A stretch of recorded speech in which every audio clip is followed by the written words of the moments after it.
The following is a presentation on mental health parity in Oregon. It is presented by Frontier Nursing University, Willow Group in PC 729. The views in this presentation are solely those of Mindy Leroy, Andrew Thompson, and Paul Woolstorff, and do not necessarily reflect the views or opinions of Frontier Nursing University. Please listen to our presentation and approve Chapter 705 of Oregon State Law that deals with mental health parity. Parity as it relates to mental health and substance abuse prohibits insurers or healthcare service plans from discriminating between coverage offered for mental health illness, substance abuse, or other physical disorders. Parity requires the same level of benefits. These benefits include visit limits, deductibles, and co-payments. Mental health can affect our emotional, psychological, and social well-being. It affects how we think, feel, and act. Mental health is important at every stage of life, from childhood and adolescence to adulthood. There is a wide range of mental health disorders. According to the CDC and the American Psychiatric Association, there are more than 200 types of mental health disorders. Some of the common disorders are depression, mood disorders, anxiety, eating disorders, personality disorders, and substance abuse disorders. According to Mental Health America, in 2018, 1 in 5 adults, or 18%, that is over 43 million Americans, have a mental health condition, and nearly half have a co-occurring substance abuse disorders. And sadly, approximately 9.6 million experience suicidal ideation. Mental health disorders are real, and most Americans with these disorders lack access to mental health care. In 2018, 56% of Americans with mental disorders did not receive the treatment, and 7.7% of youths had no access to mental health services through their private insurance plan.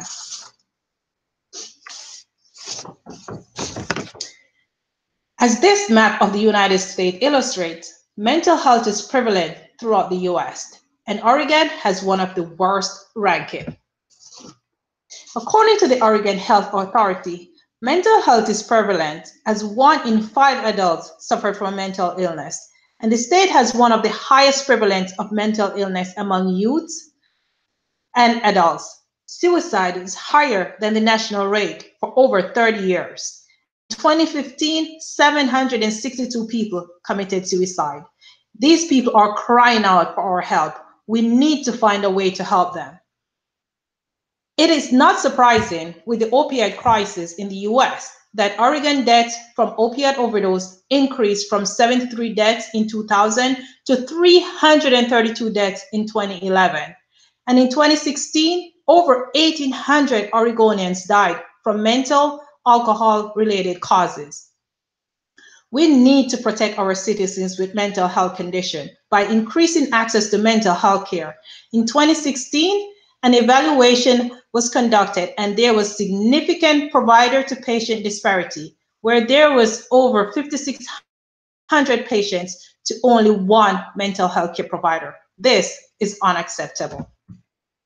This legislation will increase access to mental health care for Oregonians. As this map illustrates that due to the lack of mental health care in Oregon, patient has to go out of network to see a mental health provider. And insurance won't cover the cost. So guess what? The patients are stuck with the cost.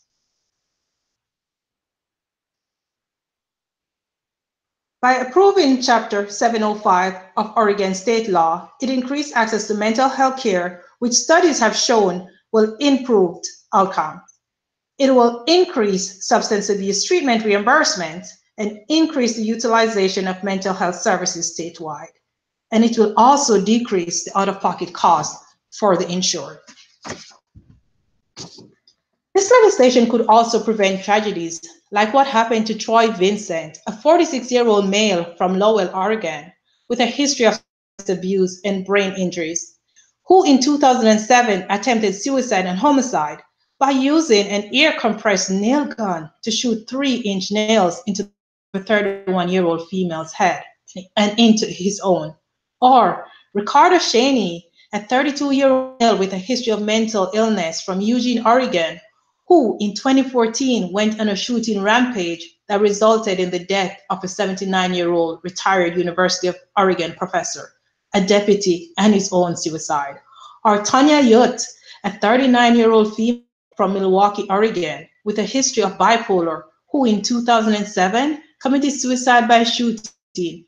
These tragedies, like many others, are listed as preventable with the appropriate mental health care. Time is up with the inequality with mental health services. People with mental disorders and substance abuse deserve to have non-discrimination health insurance policy. Governor Brown, please approve Chapter 705 of Oregon state law so that we can prevent tragedies like similar to Troy, Ricardo, and Tanya during this important matter.